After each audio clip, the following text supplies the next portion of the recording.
تو میرا صرف میں اس کی ایک اسیس کروں گا, این آر او تو ہم نے نہیں دیا, ہم نے تو اپنی پوری کوشش کی جو ہم کر سکتے تھے, لیکن وہ جو ایک پورا فیٹ کمپلی پریزنٹ کی گئی ہمیں کہ ان کی اگر آپ نے کچھ کیا نہ تو ان کو وہ مر سکتے ہیں, وہ شاید پہنچ بھی نہ سکے لنڈن, وہ یہ حالات بتائے گئے, اور اس کے بعد ہمارے پہ ذمہ داری آنی تھی, تو اس کے بعد ہم نے ان کو گڈ فیتھ میں بھیجا. لیکن اب ہم سب ریگریٹ کر رہے ہیں کیونکہ جو اب وہاں بیٹھ کے وہ پولیٹکس بھی کر رہے ہیں, باتیں بھی کر رہے ہیں پولیٹیکل لیڈر سے, تو اب لگتا ہے کہ ہمارے سے غلطی ہوئی. پرائم منسٹر صاحب, کیا پوری حکومت کو, پنجاب حکومت کو, وفاقی حکومت کو, میڈیکل بورڈز کو جعلی رپورٹس کے ذریعے دھوکہ دیا گیا کیا, اور اس کی آپ اب تحقیقات کروائیں گے؟ آپ کہتے ہیں این آر او نہیں دیا اور یہ سارے معاملات ہوئے, تو کیا اس کی تحقیقات ہوں گی کہ کہیں جعلی رپورٹس تو نہیں بنائی گئیں؟ دیکھیں ڈاکٹر یاسمین ہماری بالکل وہ ہیں جو ڈائی ہارڈ ہماری نظریاتی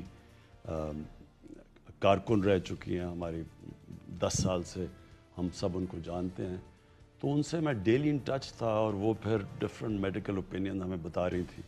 پھر میں نے ڈاکٹر فیصل جو اس وقت شوکت خانم کے چیف ایگزیکٹو اور انفیکشس ڈیزیز کے وہ ایکسپرٹ ہیں, ان کو میں نے خود بھیجا, تو ان سب نے کہا کہ دیکھیں ان کی پلیٹلیٹس کی وجہ سے تو ان کو شاید اتنا ڈینجر نہیں ہے, لیکن جو ریلیٹڈ بیماریاں ہیں ان کے ساتھ, اور انہوں نے کوئی 4-5 بیماریاں گنی, تو انہوں نے کہا کہ اگر ان کو ہم دیکھیں تو پھر ان کی جان خطرے میں آ سکتی ہے.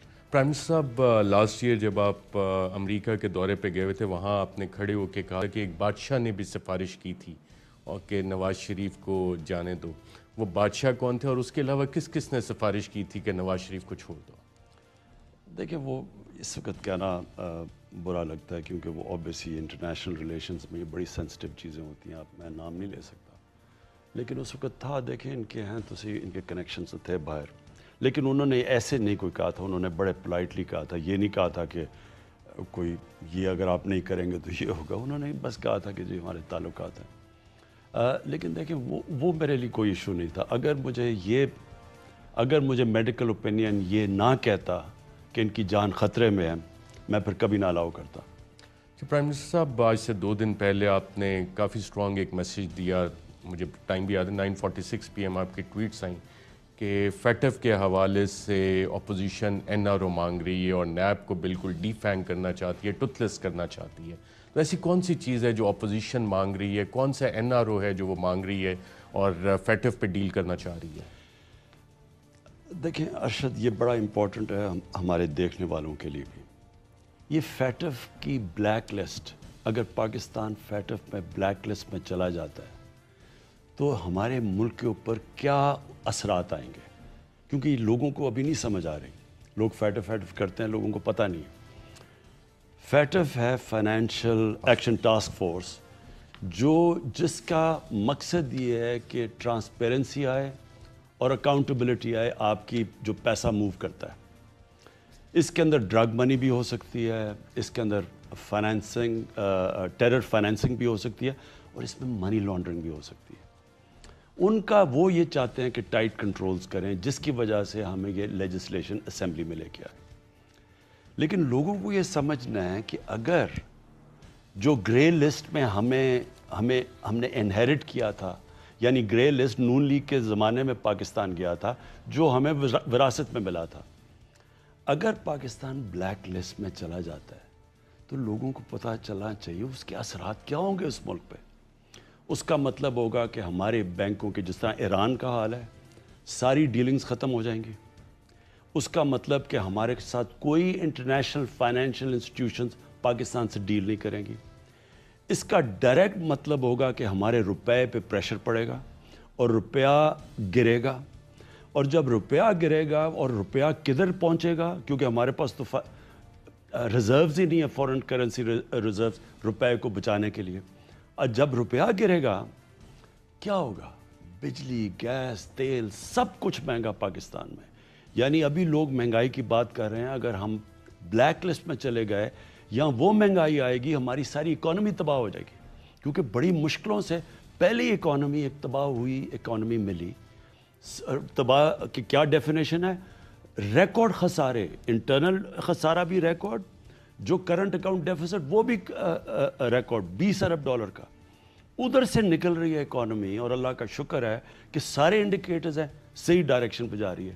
اگر یہ اس پہ چلی جاتی ہے تو پاکستان کی تو سارا بالکل یہ ملکی وہ تباہی ہوگی جو ہندوستان کوشش کر رہا ہے.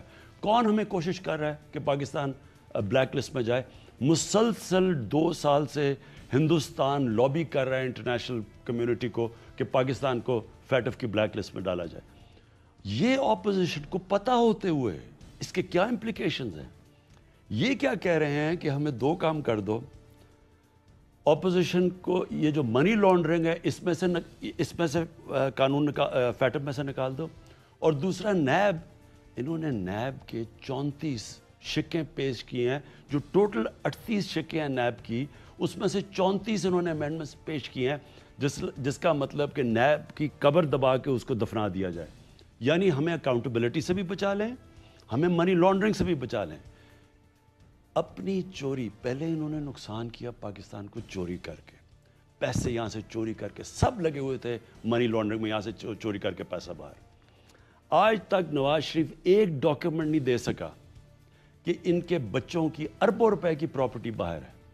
مریم نماز اس میں بینیفیشری اونر ہے, جو کہ جے آئی ٹی کی رپورٹ آئی ہے. یہ 4 مے فیئر سب سے مہنگی لنڈن کے اندر جو جگہ ہے اس کی اپارٹمنٹس 4 ہے, اربوں روپے کی ہے. ایک بیٹا کوئی 8-9 ارب روپے کے گھر میں رہتا ہے. ان کے پاس اربوں روپے کی پراپرٹیز ہیں. ایک ڈاکیومنٹ نہیں بتا سکے کہ پیسہ باہر گیا کیسے. اور وہ ان کی سب سے بڑی کیا چیز ہے کہ کسی نہ کسی طرح یہ استعمال کریں, بلیک میل کریں. اور اس سے نہیں, صرف فیٹف سے نہیں, انہوں نے پہلے اکانومی کے اوپر آتے ساتھ ہی افراتفری مچا دی. پتہ تھا کہ اکانومی کا کیا سچویشن ہے. انہوں نے ہمیں کشمیر ایشو کے اوپر وہ سارے ہم کشمیر ایشو اٹھا رہے ہیں, سارے کنٹینر پر چڑھ گئے کہ جو گورنمنٹ کو گرانا چاہیے. کوئی کہتا ہے اسلام خطرے میں ڈال رہا ہے, کوئی کہتا ہے کہ اکانومی ہے, کوئی کہتا ہے مہنگائی ہے. 1 پوائنٹ ایجنڈا تب. پھر جب کووڈ ہوا, شہباز شریف جناب وہ ماسک پہن کے کمپیوٹر کے سامنے بھاگے لنڈن سے آئے, کیونکہ انہوں نے پتا تھا کہ یا کووڈ سے لوگ مرنے شروع ہو جائیں گے, اگر ہم وہ ادھر سے بچائیں گے تو بھوک سے لوگ مرنے شروع ہو جائیں گے. تو ون سچویشن تھا. ساری اپوزیشن مجھے, ہم جو قدم اٹھا رہے تھے, جو ہم NCOC میں لگے ہوئے تھے, 1.5 مہینہ آپ اٹھائیں, انہوں نے مجھے کس طرح تنقید کی, کیا انہوں نے مجھے کہا. جو میں کر رہا تھا انہوں نے کہا جو ہاں جو یہ غلط کر رہے ہیں جی. یہ وہ چاہ رہے تھے, آپ ان کی ساری سٹیٹمنٹس پڑھیں, ہم وہ سٹیپس لیں جو ہندوستان نے لیے تھے. آج ہندوستان کی تباہی دیکھیں. ٹائم میگزین کے اندر مین کور آرٹیکل ہے کہ جو ہندوستان میں کووڈ کی وجہ سے تباہی ہے, جو غربت پھیلی ہے, کیسز بھی بڑھ رہے ہیں, لوگ بھی مر رہے ہیں, غربت بھی بڑھ رہی ہے. ہم جس طرح نکلے ہیں, ان کی تنقید دیکھیں. سو یہ ساری کو اب یہ فیٹف سارا مقصد بلیک میل کرنے کا ہے کہ اپنی کسی طرح ان کی چوری بچ جائے. اور یہ سمجھ رہے تھے کہ اب فیٹف پہ ہم کیونکہ ڈریں گے, اتنا بڑا اس کے کانسیکوینسز ہیں, ہم ان کی بات مان جائیں گے اور ان کو NRO دے دیں گے. اس کی کوئی ڈیڈ لائن بھی ہے فیٹف لیجسلیشن پاس کرنے کی, اور سینٹ میں میجورٹی ہے جہاں پہ 2 اس فیٹف ریلیٹڈ لیجسلیشن ریجیکٹ ہو گئی ہیں. تو اب آپ بطور چیف ایگزیکٹو کیا اسٹریٹجی بنا رہے ہیں کہ کس طرح ان بلز کو پاس کروانا ہے؟ ہم اگلے ہفتے جوائنٹ سیشن کر رہے ہیں, اور میں یہ امید لگا رہا ہوں کہ ان کے اندر نون لیگ اور پیپلز پارٹی میں ایسے لوگ ہیں جن کو پتہ ہو, جوائنٹ سیشن سے پہلے ساری قوم کو پتہ ہو کہ یہ کیا کرنے جا رہے ہیں. اگر جوائنٹ سیشن میں انہوں نے ہمیں ڈیفیٹ کیا, جو اس ملک سے پھر فیٹف کی بلیک لسٹ سے ہوگا, یہ سب ذمہ دار ہوں گے. قوم کو پتہ ہونا چاہیے کہ یہ اپنی چوری بچانے کے لیے یہ ملک کو کدھر دھکیل رہے ہیں. میں نے پہلے دن کہا تھا, جب مجھے اقتدار ملا, میں نے پہلے دن کہا کہ یہ جو اپوزیشن ہے, یہ اور اپوزیشن لیڈرز, عام لوگوں کا تو مجھے ان کی پارٹیز کا میں جانتا نہیں ہوں, ان کے جو لیڈرز ہیں ان کا 1 پوائنٹ ایجنڈا تھا. میں نے پہلے دن کہا کہ یہ ان کا جو انٹرسٹ ہے وہ پاکستان کے انٹرسٹ کے اپوزڈ ہے. پاکستان انٹرسٹ ایک ترقی چاہتا ہے, ملک آگے بڑھنا چاہتا ہے.